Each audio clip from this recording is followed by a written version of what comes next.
नमस्कार दोस्तों, महाभारत काल का सर्वश्रेष्ठ योद्धा कौन था। महाभारत में एक से एक योद्धा थे। प्रत्येक व्यक्ति की दृष्टि में अलग अलग योद्धा सर्वश्रेष्ठ हो सकते हैं। किसी के लिए अर्जुन सर्वश्रेष्ठ थे तो किसी के लिए कर्ण, किसी के लिए अश्वत्थामा तो किसी के लिए भीम। कोई बर्बरीक को, कोई घटोत्कच को सर्वश्रेष्ठ योद्धा मानता है, कोई एकलव्य को तो कोई द्रोण या भीष्म को। लेकिन वास्तव में कौन था शक्तिशाली, आज हम ये जानते हैं।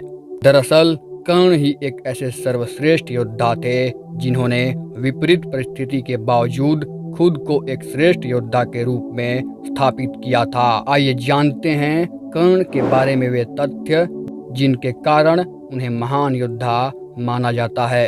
अर्जुन का साथ देने के लिए जगत के स्वामी थे, लेकिन कर्ण का साथ देने के लिए दुर्योधन था। अर्जुन पूर्णतः श्री कृष्ण पर आश्रित थे, जबकि इधर दुर्योधन खुद कर्ण पर आश्रित था। नंबर 2, कर्ण को द्रोण ने वह संपूर्ण शिक्षा नहीं दी जो उन्होंने पांडवों या कौरवों को दी थी। फिर कर्ण ने परशुराम से बची हुई शिक्षा छल से हासिल कर ली थी। यदि कर्ण अर्जुन के बराबर योग्य नहीं होता तो भगवान परशुराम कर्ण को शिक्षा देने के लिए तैयार नहीं होते। नंबर 3, कर्ण एक सच्चा मित्र होने के साथ साथ ही दानवीर भी था। स्वयं भगवान श्री कृष्ण इस बात की पुष्टि करते हैं कि कर्ण से बड़ा दानी कोई नहीं था। नंबर 4, श्री कृष्ण की योजना के तहत कर्ण के कवच और कुंडल को छल पूर्वक अर्जुन के पिता इंद्र द्वारा हथिया लेने के बावजूद कर्ण ने युद्ध को एक योद्धा की तरह लड़ा। नंबर 5, कर्ण ने जरासंध को अकेले हराया था।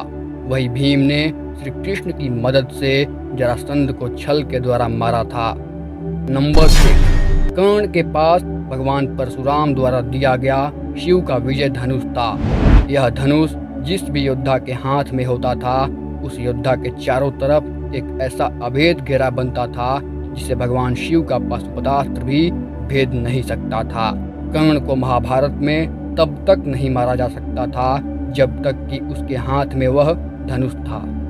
नंबर 7, कर्ण ने कुंती को वचन दिया था कि वह उनके 4 पुत्रों की जान नहीं लेगा, लेकिन वह सिर्फ अर्जुन से ही युद्ध करेगा। युद्ध के दौरान ऐसे कई मौके आए भी थे जब कर्ण का सामना भीम, युधिष्ठिर, नकुल और सहदेव के साथ हुआ। वह चाहता तो उन सभी को मार सकता था, किंतु उसने ऐसा नहीं किया, क्योंकि एक योद्धा का वचन ही उसके लिए सर्वश्रेष्ठ होता है। नंबर 8, जिस द्रुपद को 105 भाई मिलकर जीत पाए उसे कर्ण ने दिग्विजय के दौरान अकेले ही हराया था। प्राग ज्योतिष का राजा भगदत्त, जिसे राजसूय यज्ञ के दौरान अर्जुन नहीं हरा पाए थे, उसे भी कर्ण ने हराया था। नंबर 9, अश्वसेन बाण का संधान दोबारा ना करना यह भी श्रेष्ठता का प्रमाण है।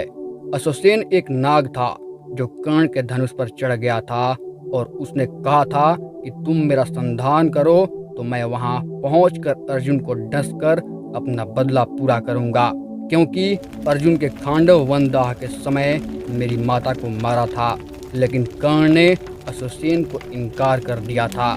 नंबर 10, जब श्री कृष्ण ने कर्ण को यह बताया कि तुम पांडवों के सबसे बड़े भाई हो तो कर्ण ने कहा कि हे कृष्ण, मेरी मृत्यु तक पांडवों को यह मत बताना कि मैं उनका बड़ा भाई हूँ। कर्ण की यह बात सिद्ध करती है कि वह पांडवों के प्रति किसी भी षड्यंत्र में शामिल नहीं था, फिर भी युद्ध के सामने योद्धाओं की तरह लड़ा। नंबर 11, महाभारत के एक प्रसंगानुसार जब कर्ण के बाणों के प्रहार से अर्जुन का रथ कुछ इंच पीछे चला जाता है और कृष्ण उसकी प्रशंसा करते हैं, तब अर्जुन कहता है कि मेरे बाणों से कर्ण का रथ कई गज पीछे चला गया, तब आपने मेरी प्रशंसा नहीं की। अर्जुन की इस बात पर भगवान श्री कृष्ण कहते हैं कि कर्ण के रथ पर कर्ण और महाराज शैल्य बैठे हैं, परंतु तुम्हारे रथ में यानी भगवान नारायण और महावीर हनुमान बैठे हैं। तब भी कर्ण ने तुम्हारा रथ पीछे धकेल दिया। सोचो, यदि महावीर हनुमान नहीं होते तो क्या होता। तो हम इस बात से अंदाजा लगा सकते हैं कि महाभारत काल का शक्तिशाली योद्धा कौन था। तो वीडियो अच्छी लगी हो तो please subscribe our channel Uncle Tales. हर हर महादेव।